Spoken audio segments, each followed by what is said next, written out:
They say my profession is lowly. My mother considers me a mere seamstress. She and my precious little sister Lexi think they can force me to work for free, draining my labor for their vain dreams under the spotlight. They want the most magnificent evening gown for Lexi to shine at the Miss State pageant? Fine. I'll make her shine. Lexi is about to have a performance where she literally unleashes herself in a way television history will never forget.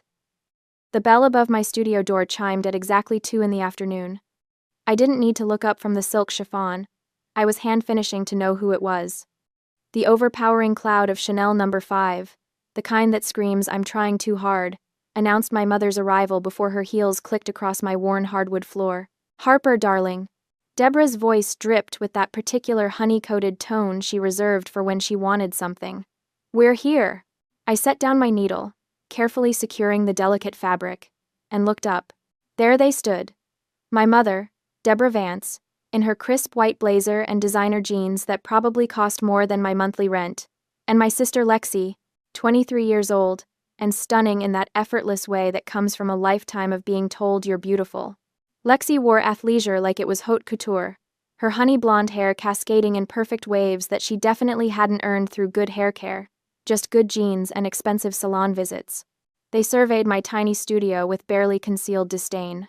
I watched Lexi's nose wrinkle slightly as she took in the cramped space. Bolts of fabric leaning against every available wall. My ancient sewing machine that wheezed but still worked. The dress forms that had seen better decades. And the single window that let in just enough natural light to make the whole space feel more shabby than shabby chic. "How are you, sweetie?" "How are you, sweetie?" Mom asked, though her eyes were already scanning my work table, clearly searching for a clear spot to set down whatever she'd brought. "Busy," I replied, gesturing to the 3 dresses in various stages of completion hanging near my workspace. "I have Mrs. Patterson's daughter's prom dress due Friday, a bridesmaid alteration set for the weekend, and—" "That's wonderful that you're keeping busy," Mom interrupted smoothly, sliding an open fashion magazine onto the only clear corner of my work table. Her crimson manicured finger, fresh from the salon, no doubt pointed directly at the cover. "But look at this, sweetie. Look at the sophistication of this piece." I leaned forward despite myself. The gown on the cover was breathtaking. A Valentino masterpiece. Emerald green with intricate beadwork that probably took a team of artisans hundreds of hours to complete. The bodice was structured perfection, and the skirt flowed like water frozen mid-cascade. It was the kind of dress that graced red carpets and museum exhibitions. "This is exactly the level Lexi deserves," Mom continued, her voice taking on that familiar, controlling lilt that always made my stomach knot. "I don't want you to copy it exactly, that would be tacky. I just want Lexi's dress to be as grand and magnificent as this, if not more so. Emerald green, of course, for the Miss State pageant next month." She paused, letting the weight of her expectations settle over me like a heavy blanket. "And you will put your all into making this for her as a gift for entering the competition, okay? Your sister needs to be the most outstanding one there." A gift. Of course it would be a gift. Not a commission, not a paid project, a gift. As if my time, my skill, and my materials were just family favors to be dispensed at will. "Mom, I started, but Lexi cut me off with a dramatic sigh. "Oh, come on, Harper." She perched on the edge of my work table, right next to Mrs. Patterson's delicate silk, making me wince. "You can't seriously be thinking of saying no."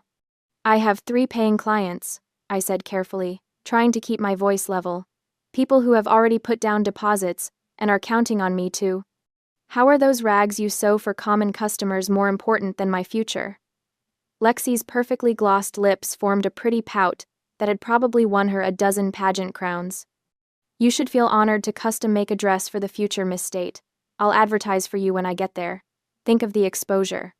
The word rags hit me like a slap. I felt something crack inside my chest, a hairline fracture in whatever was left of my tolerance. But worse than Lexi's dismissiveness was the way that sentence, that specific, entitled, cruel sentence, pulled me backward through time like I was caught in a riptide. Suddenly, I wasn't 30 years old, standing in my cramped studio. I was 18, standing in front of the Bank of America on a sweltering August morning, holding a printed statement in hands that wouldn't stop shaking. Account balance, $0. The college fund my grandmother had set up for me, $50,000 carefully saved and invested over years, meant specifically for my education, had been completely emptied. Every single cent. Gone. I had been so excited that morning. I'd already been accepted to Parsons School of Design in New York. I'd spent months preparing my portfolio, working part-time at a dry cleaner to save extra money, dreaming of the life I'd build. My grandmother had made me promise, before she passed, that I would use that money to pursue my passion. "You have a gift, Harper," she'd told me, her wrinkled hands holding mine. "Don't let anyone convince you otherwise." But my mother was listed as a co-signer on the account. A formality, I'd thought. A safety measure. When I'd confronted her, Deborah had been in the kitchen, drinking iced tea and looking through a catalog of children's pageant costumes. Lexi, 12 years old at the time, had been practicing her walk in the living room, her little feet in kitten heels clicking across the floor. "Oh, honey, sit down," Mom had said, her voice so calm, so reasonable. "I can explain everything. You know your sister has a real shot at the regional title this year. We needed a new car. The old one was on its last legs, and how else was I supposed to drive Lexi to all her competitions? And the entry fees, the coaching, the outfits. These things add up." "But that was my college fund," I'd whispered, tears streaming down my face. "Grandma left that for me, for school. And I'm your mother. I know what's best for this family." She'd reached across the table, taking my hand in hers with that same tender touch that always made me doubt my own anger. "Harper, sweetheart, you're so talented. You don't need some fancy, expensive school in New York to prove that. The design industry is brutal. Do you know how many people graduate and never work a day in their field? I'm protecting you from wasting years of your life and ending up disappointed. But I want to... Listen to me." Her voice had gone soft, almost pleading. "Lexi has something special. Real star quality. If we invest in her now, if she wins the titles she's capable of winning, our whole family's future changes. You'll be the sister of Miss State, maybe even Miss America one day. Doesn't that sound better than struggling in some overpriced New York apartment, competing with thousands of other designers?" She'd squeezed my hand. "You're the smart one, Harper. I need you to support your sister. That's what family does. We lift each other up. And think of it this way, when Lexi succeeds, we all succeed. You'll benefit from her fame too." I'd been 18. I'd wanted so desperately to believe that my mother loved me, that she had my best interests at heart, that this sacrifice would somehow be worth it. So, I'd swallowed my dreams. I'd enrolled in community college instead, taking basic design courses, while working full-time. I'd taught myself advanced techniques through library books and online tutorials. I'd built my client base one bridesmaid dress and one alteration at a time, working out of a spare bedroom, then a shared studio space, and finally barely affording this cramped, poorly lit room I currently called my business. And Lexi? She'd won her regional title that year. And the next. And the next. The trophies lined the shelves in Mom's house like a shrine. But Miss State had always eluded her. She'd placed second twice, third once. Close, but never quite there. Now here we were, 11 years later. I was 30. Supposed to be established. Supposed to be stable.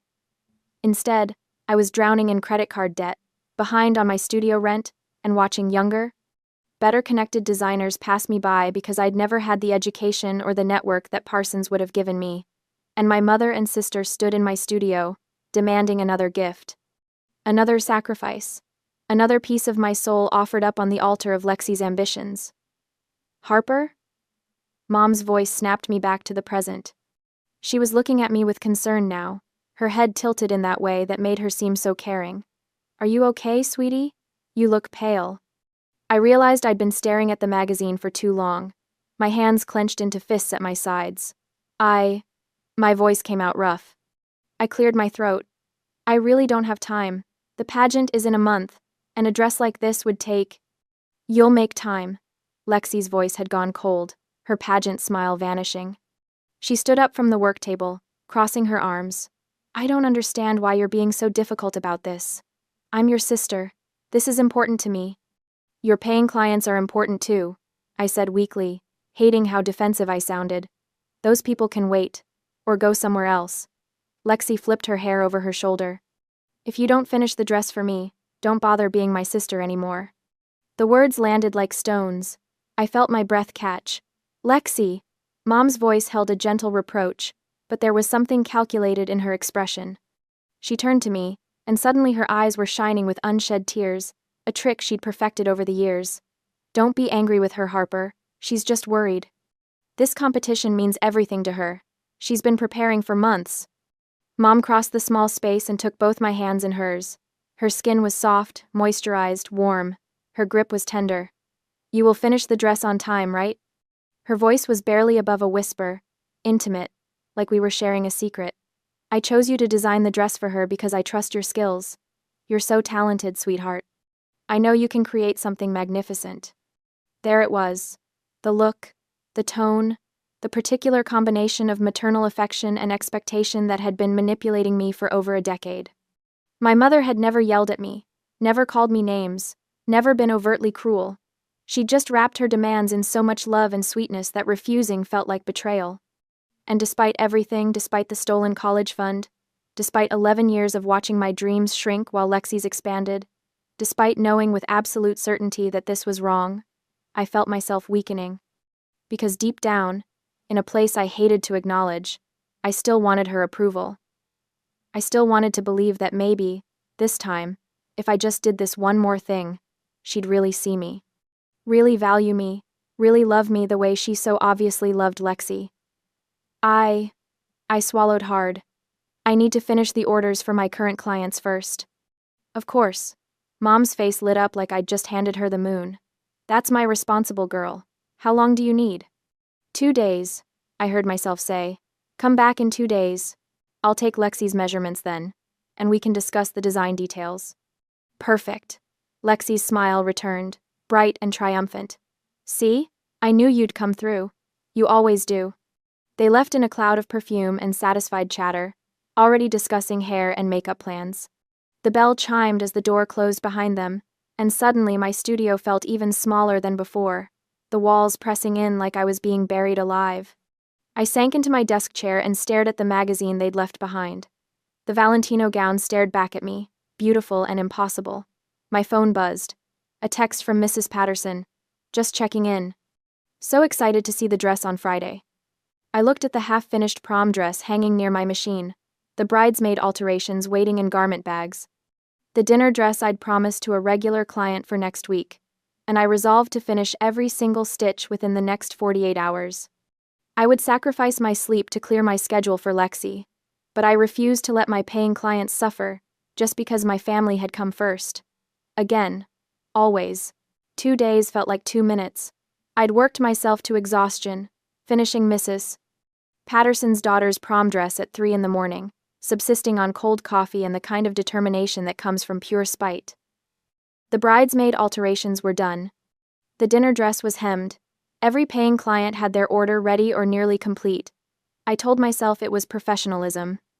Really, it was the last shred of dignity I was clinging to. If I was going to sacrifice my time and energy for free, at least I wouldn't fail my actual clients in the process. When the bell chimed at exactly 2 o'clock on Thursday afternoon, I was ready. Sort of. I'd cleared my main work table, set out my measuring tape, and even made a pot of decent coffee, though I doubted my mother and sister would touch it. Harper. Mom breezed in wearing a different designer outfit, this time a flowing floral blouse. Lexi followed, glued to her phone, thumbs flying across the screen. Hey, I said, gesturing to the cleared table. Ready when you are. Lexi finally looked up from her phone, glancing around the studio with fresh disdain.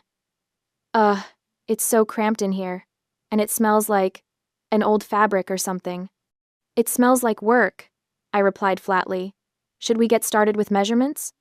Yes, let's. Mom clapped her hands together. Lexi, honey, stand over here. Harper, you'll need to get every measurement perfect. This dress has to fit like it was painted on. Lexi stood like a mannequin, occasionally checking her phone when she thought I wasn't looking. Mom hovered, offering commentary that ranged from obvious to irritating. Make sure the waist is cinched tight, really tight. The neckline should be low but tasteful, you know? And the back, the back needs to be dramatic. Everyone remembers a dramatic back. I wrote everything down in my notebook, the same leather-bound notebook I'd been using since high school. It was battered now, filled with sketches and measurements and notes from hundreds of clients over the years. a habit of meticulous documentation that had served me well. I need to grab another notebook from my car, I said, setting down my pen. I left my design notebook out there this morning. I'll just be a minute. Sure, Mom said, already pulling up photos on her phone to show Lexi. We'll be here. I headed out the door and down the narrow staircase to the street where I'd parked. The afternoon sun was bright, almost aggressive. I found my notebook wedged between the passenger seat and the center console, grabbed it, and headed back up. The studio door was slightly ajar. I'd left it that way for the breeze. As I reached the top of the stairs, I heard Lexi's voice, clear as crystal, and absolutely dripping with disdain. I can't stand it. Her tone was petulant, whiny. Just because you spent all the money prepared for this pageant on filler injections, now I don't have enough money to hire a famous designer and have to hole up in this tiny, pathetic studio. I froze, one hand on the doorframe. Don't worry, Mom's voice replied, and something in her tone made my blood run cold. It was sweet, so sweet, but with an edge underneath that I'd never heard before. We'll say it's a design by an anonymous French designer. No one will know it was sewn by that failure. Failure. The word hit me like a physical blow. I have to look beautiful for the interviews too. Mom continued. If you're the beauty queen, I'll be appearing in the same frame. After all, those fillers were an investment in both our futures. Lexi laughed. High and cruel. Can you imagine if people knew Harper made this? It would be so embarrassing. She's so basic, so ordinary. Well, she has her uses, Mom said. She's always been eager to please. That's why I raised her that way. Someone has to be the worker bee while you're the queen, darling. I stood at the threshold, notebook clutched in my hand, and felt something inside me shatter completely. Not crack shatter. Like a window struck by a stone, spiderwebbing into 1,000 irreparable pieces. 11 years. 11 years of swallowing my resentment, of telling myself that family came first, that my mother loved me in her own way, that my sacrifices mattered. 11 years of believing that if I just tried hard enough, gave enough, worked enough, I'd earn the same affection she showered on Lexi. But I'd never had it. I'd never even been close. I was useful. That's all I'd ever been. A tool. A resource to be exploited. A failure who could at least sew. Something shifted inside me, something fundamental and irreversible. It felt like waking up from a dream, or maybe like surfacing from underwater after being held down too long. Clarity, cold and sharp as a blade. My sacrifice was not a duty, it was stupidity. And I was done being stupid. I took a breath, straightened my shoulders, and forced my face into a neutral expression. Then I pushed the door open a little wider, making sure it creaked, and walked in with my eyes on my notebook like I'd been reading it the whole time. Found it, I said brightly. Sorry about that. I'm so scattered lately. Lexi and Mom had jumped apart slightly, their expressions shifting with practiced ease into something natural and warm. If I hadn't heard what I'd just heard, I might have believed they'd been discussing nail polish colors or something equally benign. No problem, sweetie, Mom said, her smile perfect. We were just talking about how excited we are to see what you create. Absolutely, Lexi chimed in. I know you're going to make me something amazing. I smiled back. It felt like my face might crack from the effort. I'll do my best. We spent another 30 minutes going over Lexi's vision for the dress. She wanted drama, she wanted glamour, she wanted something that would make the judges weep. She showed me a dozen reference photos, all from designers whose assistants made more in a month than I'd made in the past year. Emerald green, definitely, she said. It brings out my eyes. Beading on the bodice, Mom added. Lots of sparkle. And the skirt needs to move beautifully. Like, flowing and romantic, but also structured enough to photograph well. I wrote it all down, nodding in all the right places, asking all the right questions, playing the part of the devoted sister, the reliable seamstress, the family workhorse. When they finally left, Lexi gave me an air kiss near my cheek. You're the best, Harper. I don't know what I'd do without you. Mom squeezed my hand. This is going to be wonderful. I just know it. The door closed. The bell chimed. And I stood in the middle of my studio, surrounded by fabric and thread and the ghosts of every dream I'd deferred, feeling nothing at all. Then I pulled out my phone. My fingers hovered over the text app, But typing felt too passive for the rage vibrating under my skin. I needed to hear a human voice. I hit the speed dial for O'Brien. O'Brien Mitchell had been my best friend for years. We'd actually met through a community for textile and fashion enthusiasts, a collective of fabric geeks who cared more about fiber content than current trends. I had posted a complex question about the structural integrity of bias-cut silk, and O'Brien was the only one who replied with a detailed engineering analysis, rather than a guess. We decided to meet for coffee to continue the debate, stayed until the shop closed arguing about weave patterns, and had been inseparable ever since. Most people thought we were dating. We'd never been anything but friends, but we had that rare kind of friendship that felt like family, the kind you choose, not the kind you're stuck with. O'Brien was brilliant. Genuinely, objectively brilliant. He worked for a major sportswear corporation now, doing research and development on performance fabrics. He'd tried, many times over the years, to get me to apply for positions at his company.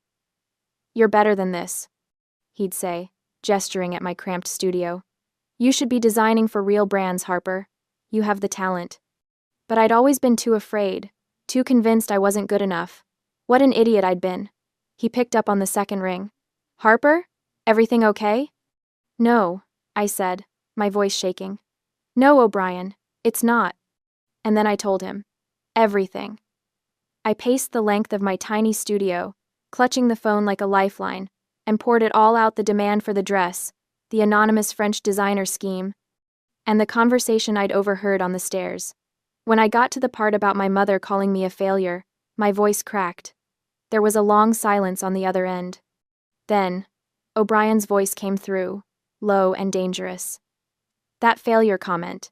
Harper, you know that's garbage, right? You're one of the most talented designers I've ever met." "Doesn't matter," I said, wiping a tear from my cheek with the back of my hand. "What matters is that I've been an idiot for 11 years, and I'm done." "Done how?"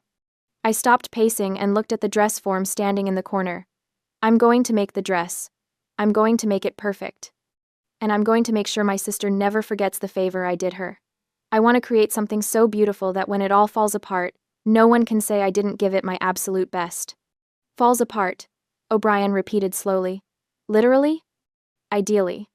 I could practically hear his engineer's brain shifting gears, the click and whir of calculation replacing his anger.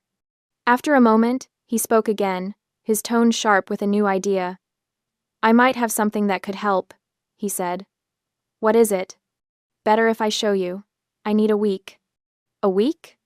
"Trust me, Harper. It'll be worth the wait." "Meet me next Saturday? The usual place?" "I'll be there," I said. The following Saturday morning arrived gray and drizzly.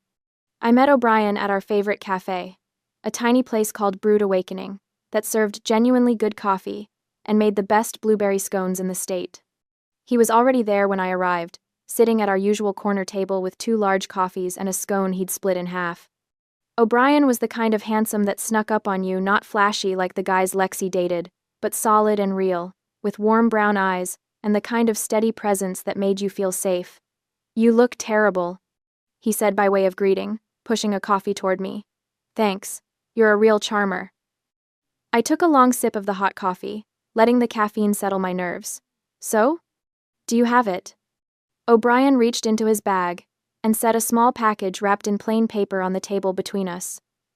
He unwrapped it to reveal a small spool of thread preserved in an airtight container. To the untrained eye, it looked like standard polyester, the kind you could grab at any Joann Fabrics for $3. But I knew O'Brien better than that. "This," he said, his voice low and intense, "is high-sensitivity soluble thread. This isn't experimental, and it's not magic," he said, tapping the spool with his index finger. "It's just incredibly obscure. It's a specific type of industrial vanishing basting thread." I leaned forward, studying the innocent-looking spool. Soluble like, dissolving in water? O'Brien's grin widened, sharp and knowing. "That's the beauty of it. It just needs a microclimate of high heat and moisture to destabilize the polymer chain. Like, say, the environment created between a tight corset and a nervous, sweating body under 4,000 watts of stage lighting." I stared at the spool, my mind racing as the chemistry clicked into place. He said, "It won't break immediately. It needs time to soften. Under stage conditions, with the heat trapped against her skin, I'd estimate the degradation would start within a minute or two. Full structural failure in 3 to 5 minutes, depending on the stress load. And it's safe? It won't hurt her skin? It's basically just a specialized plastic, completely non-toxic.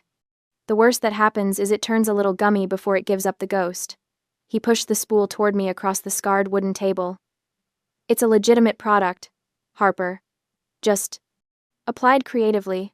The question is, are you sure you want to do this? I picked up the spool, feeling the weight of it in my palm. It looked so innocent, so ordinary, just a tool of the trade, repurposed for justice. But as I sat there, I remembered my mother's voice, that failure. I remembered Lexi's laugh. I remembered 11 years of sacrificed dreams and stolen futures. I'm sure, I said.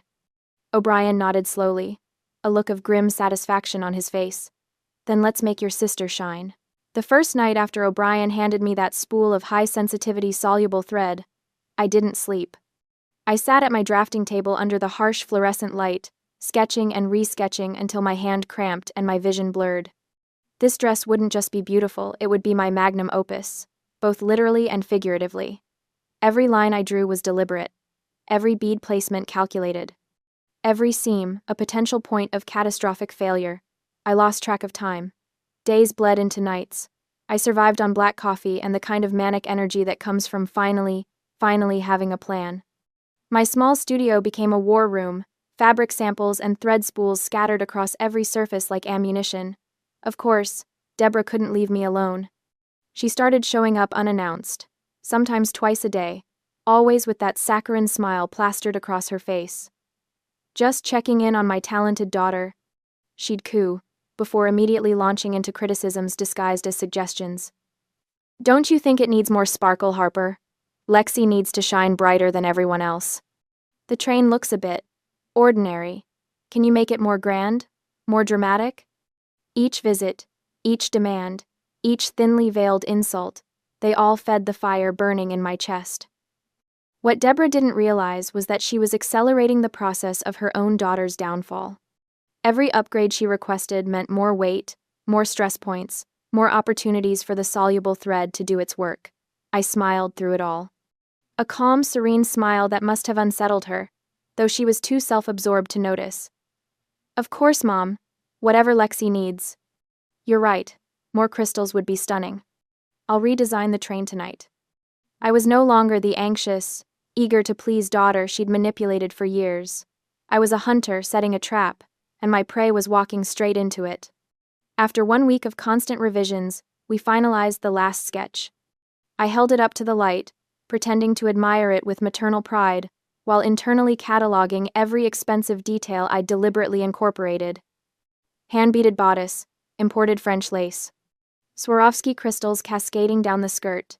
A 6-foot train with hand-embroidered flowers that would require hundreds of hours to complete. It was obscenely extravagant. It was going to cost a fortune. Perfect. It's beautiful, Deborah breathed, actually tearing up. Lexi is going to look like a princess. She deserves nothing less, I said, and meant every word, just not in the way my mother thought. To sell the illusion completely, I did something that should have been unthinkable. I withdrew my entire savings account. Every penny I'd scraped together, every dollar I'd set aside to pay next month's studio rent gone. I marched into the most expensive fabric store in the city and bought the finest imported stones, the most delicate imported lace, the highest quality everything. When I showed Deborah the receipts, her eyes went wide. Harper, this is too much. You didn't have to. I wanted to, I interrupted, meeting her gaze steadily. She's my sister. I'm all in for Lexi. The words tasted like ash, but they had the desired effect. Deborah's suspicion melted into approval. She actually hugged me, a rare occurrence that made my skin crawl. You're a good daughter, Harper. A good sister. I returned the embrace, thinking about my stolen college fund. 11 years. 11 years of being the good daughter, while they took and took and took. Not anymore. Back in my studio, I laid out all the materials like a surgeon preparing for a complex operation. The emerald green silk gleamed under my work lights. The crystals caught the light and threw rainbow fractals across my walls. Everything was exquisite. Everything was expensive. Everything was going to unravel. I got to work. My hands moved with the confidence of 15 years of experience. I'd been sewing since I was 15, had studied fashion design obsessively even without formal education. Every technique I'd taught myself, every skill I'd honed in this cramped little studio, it all came together now. The bodice took shape first. I constructed it with architectural precision, creating a structured foundation that would support hundreds of crystals. But here's where my specialized knowledge came into play. At critical stress points, the shoulder seams, the side panels, the places where weight and movement would create maximum tension, I alternated between normal thread and O'Brien's special soluble thread, not obviously. Nothing that would show up in a casual inspection or even a careful try-on. The soluble thread was nearly identical in appearance to standard polyester thread. But it had one crucial difference. It was designed to break down when exposed to sustained heat and moisture, human body heat, sweat, stage lights. And then, at the worst possible moment, everything would give way. I worked 18-hour days. My fingers ached, my eyes burned. I survived on takeout and coffee. The skirt came together next layers of emerald silk that transitioned into a breathtaking white-blue ombre effect. I hand-embroidered delicate flowers that seemed to float across the fabric.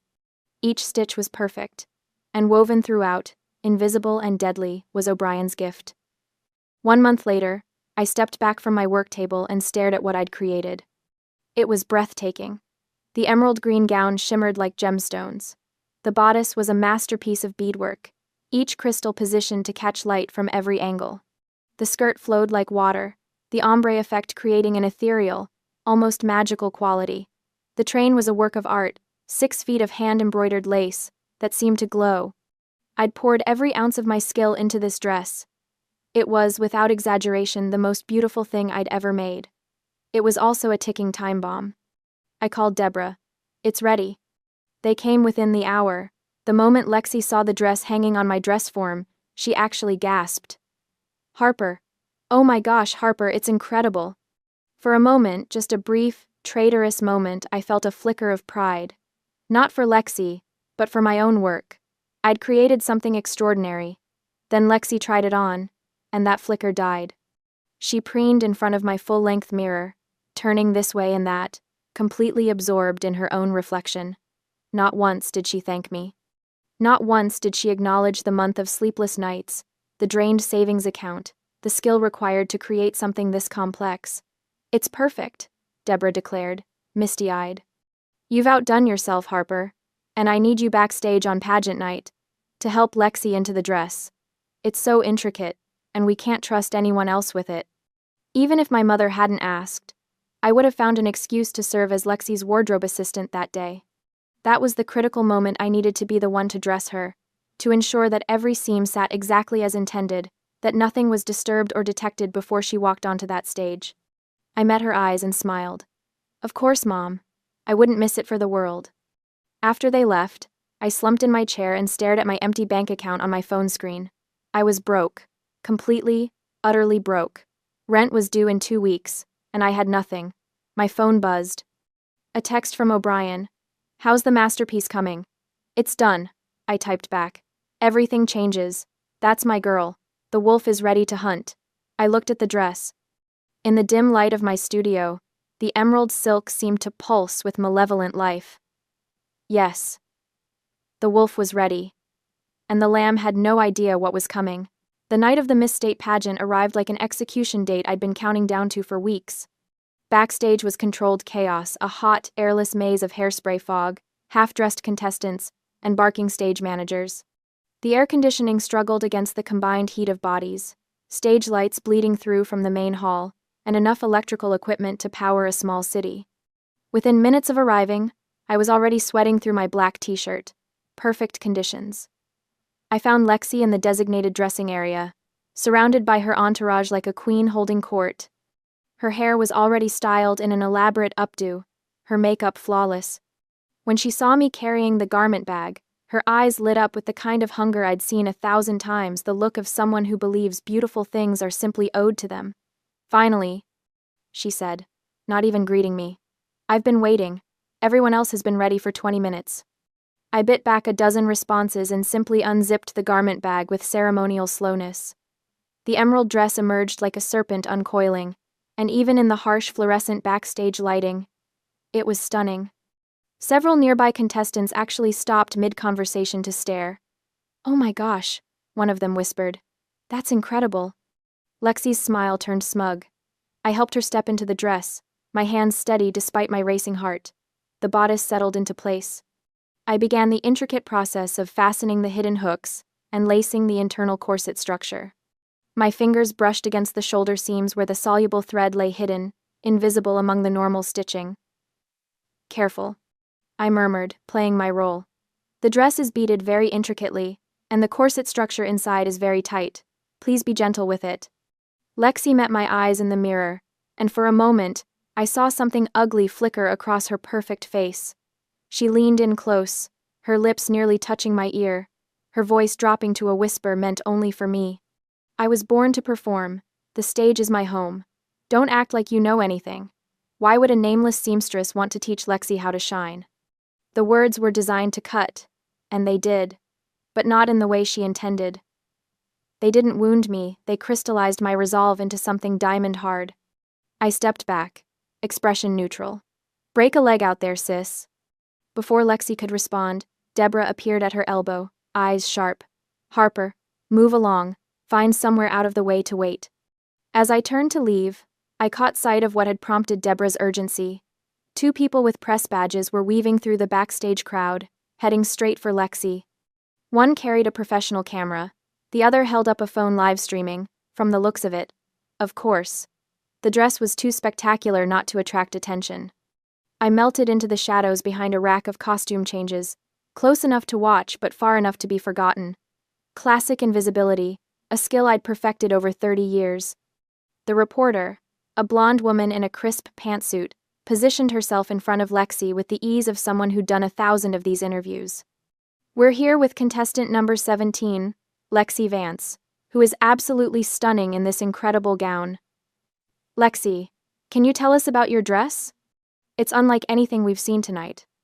Lexi's pageant smile clicked into place, bright, warm, utterly fake. "Thank you so much. Yes, this dress is very special to me.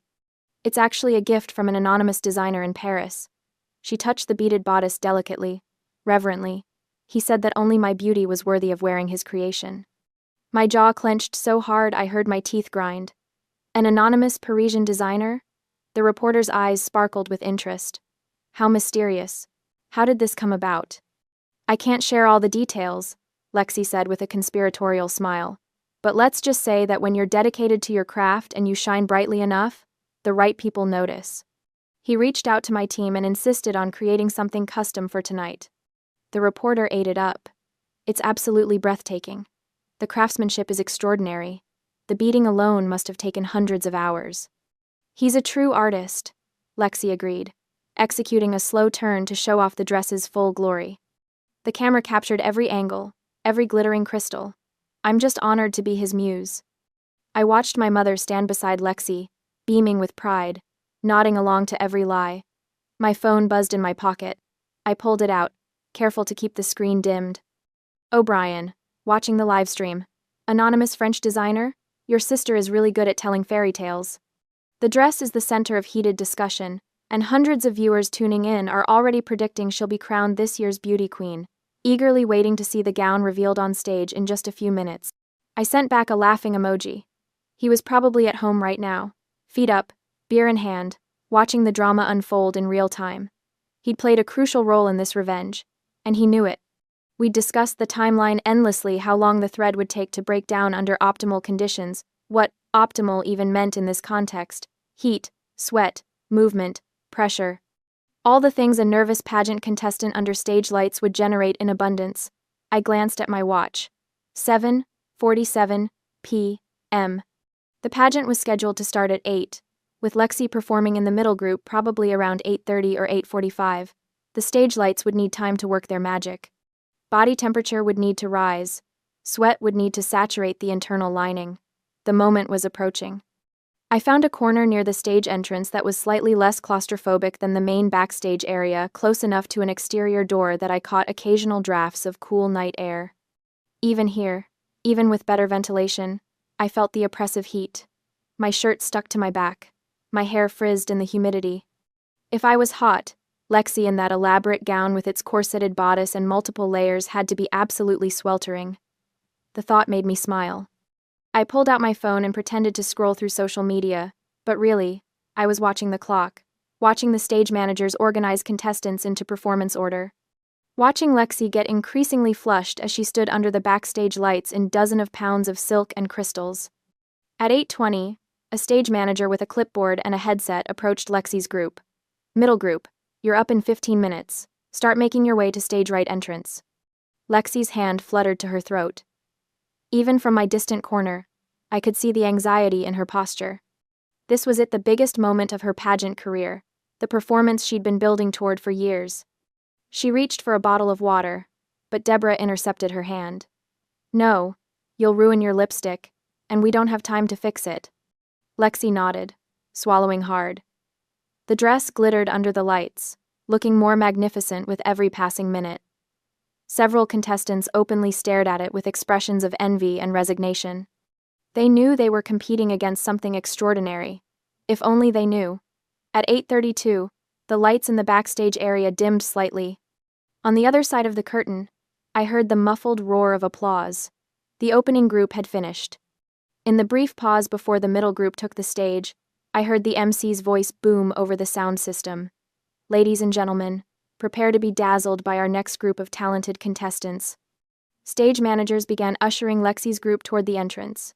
My sister took her position, shoulders back, pageant smile firmly in place. But her chest rose and fell rapidly. Her hands trembled slightly at her sides. She was nervous, desperate for victory. One by one, the contestants walked onto the stage to their individual introductions. The crowd's reaction was audible even through the heavy curtains, appreciative applause, some whistles, the general enthusiasm of a pageant audience. Then it was Lexi's turn. Contestant number 17, Lexi Vance. She stepped through the curtain, and the crowd's reaction was immediate and thunderous. Even I had to admit she knew how to work a stage. Her walk was confident, her smile radiant, her poses calculated to show the dress from every breathtaking angle. The stage lights hit her, and the entire gown came alive. The emerald silk seemed to glow from within. The crystals created a dazzling light show with every movement, throwing sparkles across the stage and into the audience. The ombre skirt shifted from green to white to blue like magical water, and the train flowed behind her like sea foam. She was a vision, a star. The crowd went wild. I edged closer to the stage entrance where I could see through a gap in the curtain. Lexi executed a series of turns, showing off her curves, letting the dress work its magic. Under the intense spotlights, which had to be putting out serious heat, she was beginning to really sweat. I could see it even from backstage, the way her skin glistened, the way she occasionally touched her collarbone to discreetly wipe moisture away. The weight of hundreds of crystals attached to the bodice was putting constant pressure on the seams. Every movement, every pose, every turn created tension, stress, strain. And deep in those seams, invisible to every eye but mine, the soluble thread was beginning to disintegrate. Minute by minute, fiber by fiber. I checked my watch. 8:43 p.m., any moment now. Lexi struck another pose, arching her back to emphasize the dress's silhouette. The crowd applauded. She smiled wider, feeding off their energy, pushing herself to perform even harder. She had no idea she was standing on a crumbling foundation, that her moment of triumph was about to become her worst nightmare, that her anonymous Parisian designer was watching from the shadows, waiting for the masterpiece to complete itself. I held my phone loosely in my hand, ready to record. The wolf had been patient. Now it was time to watch the lamb fall. The second minute on stage arrived like destiny keeping an appointment. I watched from the wings, my heart hammering so hard I could feel it in my throat. Lexi executed her choreographed turn, the one she'd practiced 100 times in our mother's living room, and the emerald fabric caught the light like liquid fire. The audience erupted in applause. The spotlights bore down on her, each lamp adding another degree of heat to the chemical equation I'd engineered. Then I saw it, the slight shift in her posture, the microsecond of confusion that flickered across her face, the shoulder seam, the one I'd sewn entirely with O'Brien's miracle thread, gave way with perfect, silent precision. One side of the bodice slipped, exposing Lexi's entire left shoulder blade and the elegant slope of her back. The emerald silk draped asymmetrically now, hanging from just one shoulder like some avant-garde masterpiece. The audience gasped, then exploded into even louder applause. I could hear their excited carrying backstage. "It's transforming! Oh my gosh, it's a reveal design. That French designer is a genius." I pressed my hand against my mouth to keep from laughing. They thought it was intentional. They thought this was art. Lexi's eyes went wide with panic. I could see it even from my position in the shadows. Her smile turned brittle, frozen on her face like a mask. But she couldn't stop. The music was still playing. The cameras were still rolling. Thousands of people were watching the live stream. She had to keep moving, keep smiling, keep pretending this was all part of the plan. The cheering grew louder, more enthusiastic. The judges were leaning forward in their seats, scribbling notes. Sébastien Laurent, the CEO of the luxury fashion brand sponsoring the entire pageant, sat in the front row with an unreadable expression on his distinguished face. Lexi executed final twirl. The emerald train swirling around her legs like ocean waves. Her body temperature had risen. Her nervous sweat had saturated the carefully weakened seams. Every stitch I'd placed with surgical precision had now completed its chemical mission, and the sweat beginning to bead on her collarbone. The stage lights were doing their job beautifully. Heat and moisture the perfect catalyst. The another bodice gave way all at once. The entire top half of the dress, that masterpiece I'd spent a month creating, that work of art that had consumed my savings and my sleep, slid down her torso like melting ice cream. It caught at her hips, the train pooling around her feet in a treacherous pile of emerald silk. Lexi's scream cut through the applause like a knife. Her hands flew up instinctively, one arm across her chest, the other grasping desperately at the falling fabric. But the dress was already gone, collapsed around her ankles in a gorgeous, ruinous heap. And there, revealed to the entire state, and everyone watching the live stream, was the unflattering truth beneath the beauty queen facade: a beige Spanx bodysuit. Industrial strength shapewear that compressed and smoothed and held everything in place.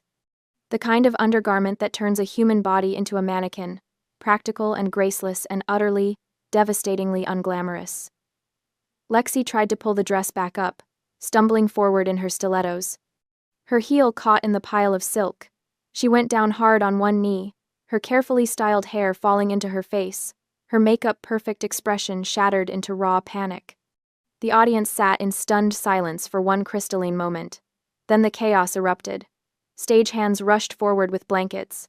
The host was stammering into his microphone, trying to fill the dead air. The music cut off abruptly, leaving only the sound of Lexi's sobbing and the clicking of 1,000 phone cameras.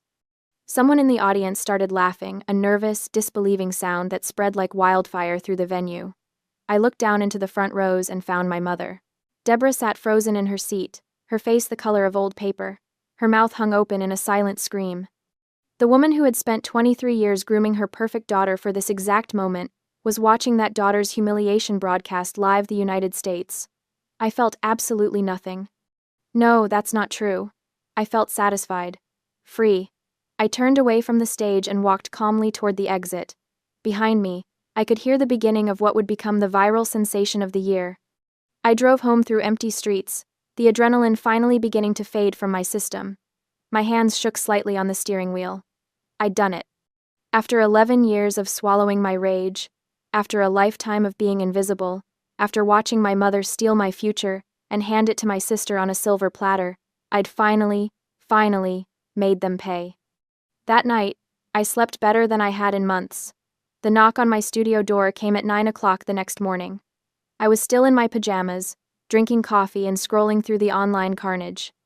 The pageant disaster was trending on every platform.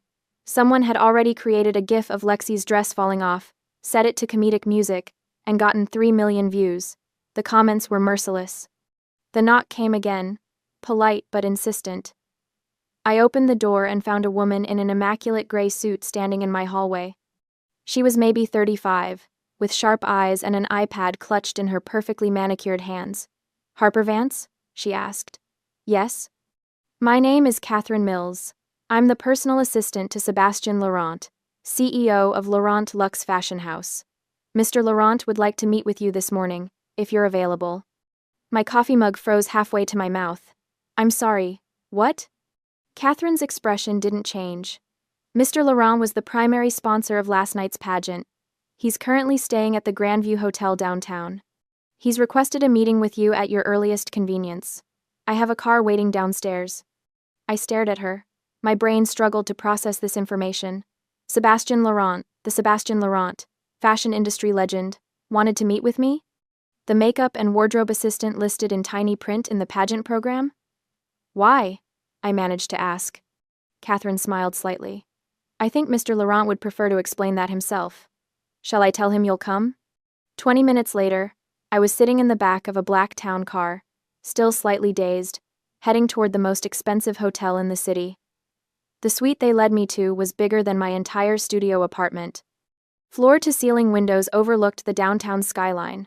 Sebastian Laurent stood by those windows, holding something in his hands. As I entered, he turned to face me. He was older than he looked in photographs, maybe 60, with silver hair and the kind of elegant presence that comes from decades of commanding respect. He wore a simple black sweater and tailored slacks, but it haute couture.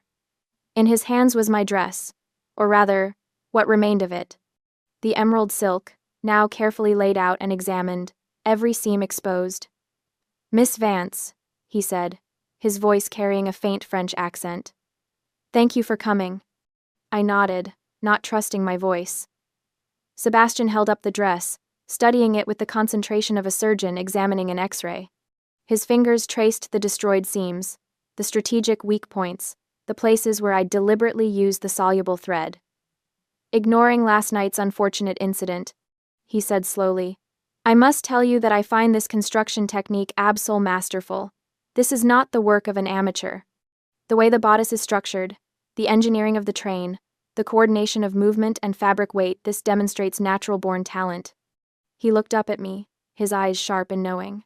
And the way you calculated the stress points, so that the garment would fail at the exact moment of maximum impact during the final turn, under hot lights, at peak physical exertion, that is the mindset of an architect. Miss Vance, not merely a tailor. My mouth went dry. He knew. He knew exactly what I'd done. I saw your name listed in the pageant program, Sebastian continued. Makeup and wardrobe assistant for contestant Lexi Vance. Your sister, I presume. He didn't wait for me to answer. The program claimed the dress was created by an anonymous French designer. A fiction, clearly.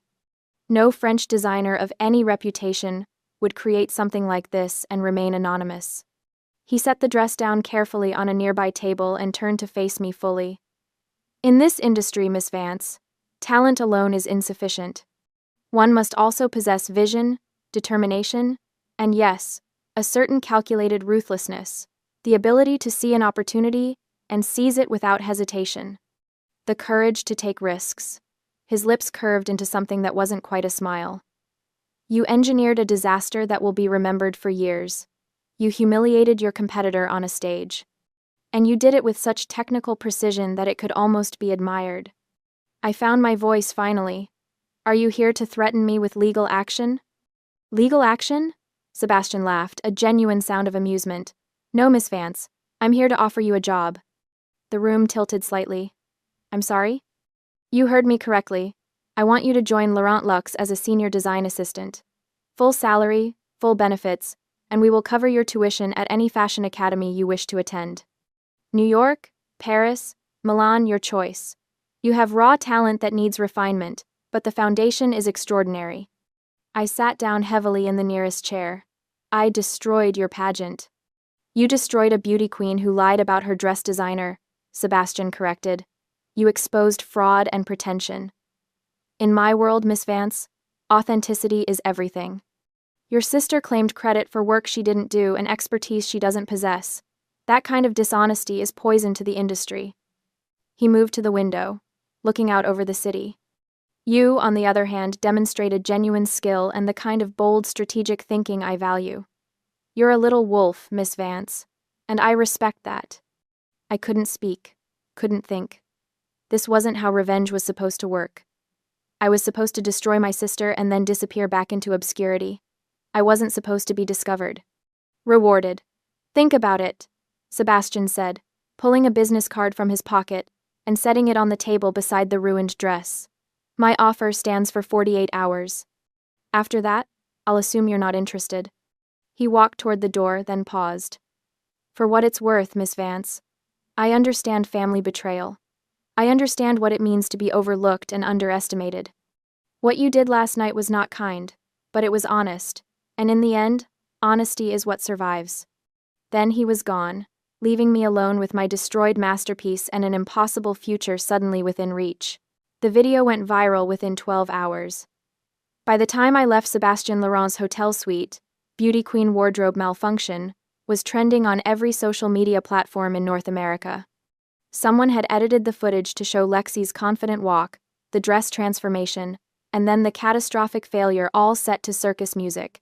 It had been shared 40 million times. The comments were savage. This is what happens when you fake everything for the camera. That Spanx reveal, though. I'm deceased. Lexi tried to defend herself on Instagram, posting a tearful video claiming she'd been deceived by someone claiming to be a French designer and that she was just as much a victim as anyone, but the internet was merciless. Every comment section filled with variations of the same message. Stop lying. Just stop.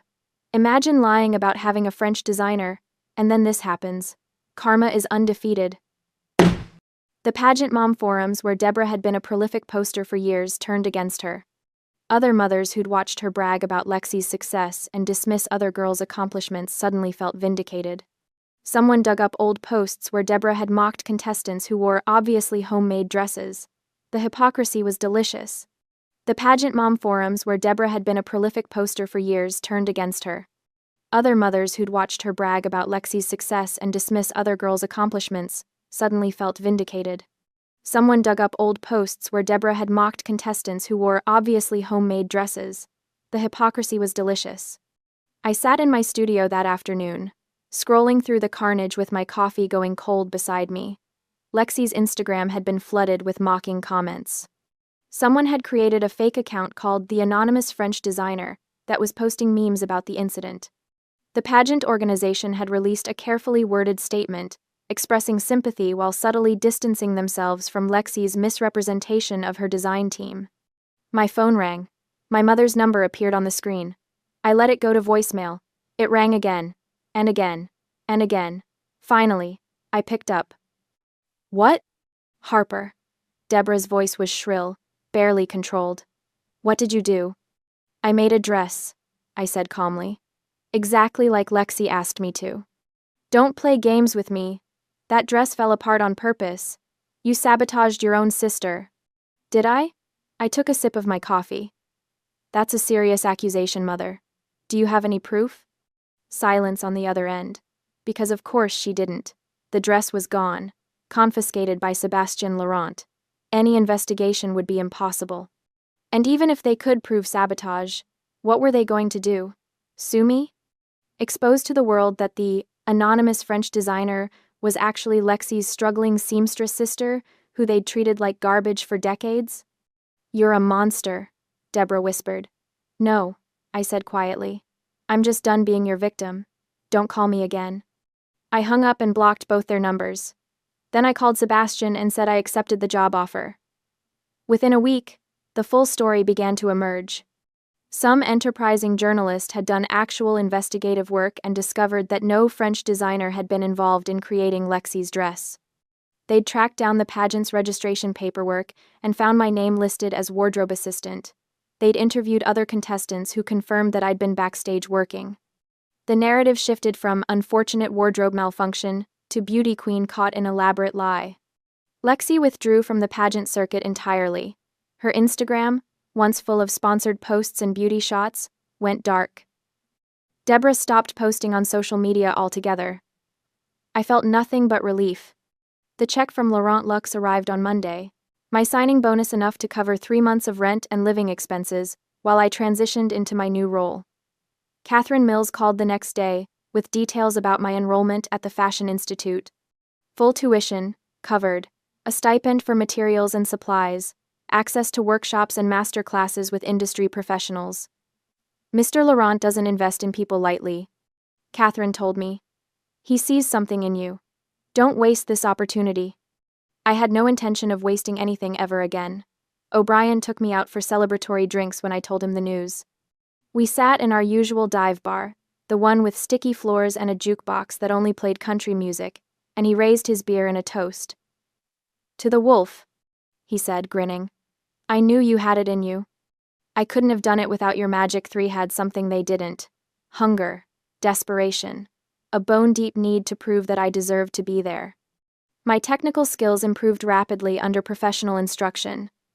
Sebastian occasionally stopped by the studio to review my work, offering critiques that were harsh but always fair.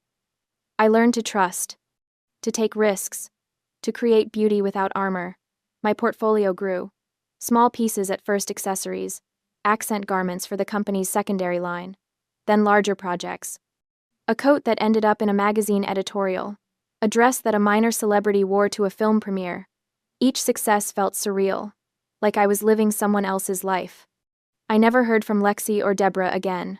I occasionally wondered what they were doing, how they were coping with their spectacular fall from grace, but mostly, I just didn't care anymore. They'd taken up so much space in my head for so long, poisoning every thought with bitterness and rage.